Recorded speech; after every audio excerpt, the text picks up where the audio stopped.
નમસ્કાર દર્શક મિત્રો, બોડેલી નંબર 1 ન્યૂઝ ચેનલમાં આપનું સ્વાગત છે। છોટાઉદેપુર જિલ્લાના પાવી જેતપુર તાલુકાના પ્રાથમિક આરોગ્ય કેન્દ્ર પાછળથી ચરાનાર ઢગલામાં જીવિત નવજાત બાળકી મળી આવી।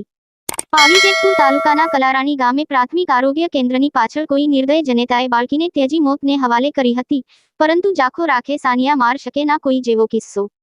બાળકીનો રડવાનો અવાજ આવતા હોસ્પિટલ સ્ટાફે પાછળના ભાગે તપાસ કરતા બાળકીને કચરામાંથી ઉઠાવી તાત્કાલિક સારવાર આપી વધુ સારવાર અર્થે 108 મારફતે છોટાઉદેપુર ખાતે મોકલી આપી હતી। ઘટનાની જાણ કરાલી પોલીસને કરાતા કરાલી પોલીસ ઘટના સ્થળે પહોંચી બાળકીની નિર્દય માતાની તપાસ હાથ ધરી છે। નાના એવા ગામમાં બનાવ બનતા ગામમાં ચકચાર મચી ગયો હતો। શું કહી રહ્યા છે doctor Pankaj Rathwa, medical officer કલારાણી?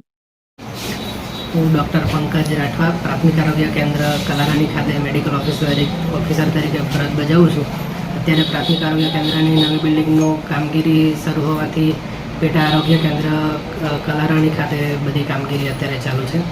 અત્યારે સવારમાં એક વ્યક્તિ દ્વારા જાણવા મળેલ કે પેટા આરોગ્ય કેન્દ્રની પાછળના ભાગે કચરામાં કોઈ નવજાત જીવિત બાળક મૂકીને કોઈ ચાલ્યું ગયેલું છે।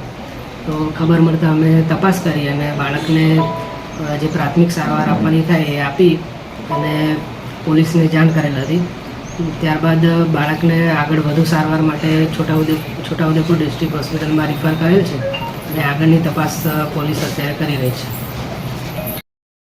અવનવા રોજબરોજના સમાચાર જોવા માટે જોતા રહો બોડેલી નંબર 1 ન્યૂઝ ચેનલ। ને જો આપે અત્યાર સુધી આ ચેનલને સબસ્ક્રાઇબ ન કરી હોય તો સબસ્ક્રાઇબ કરો અને શેર કરો।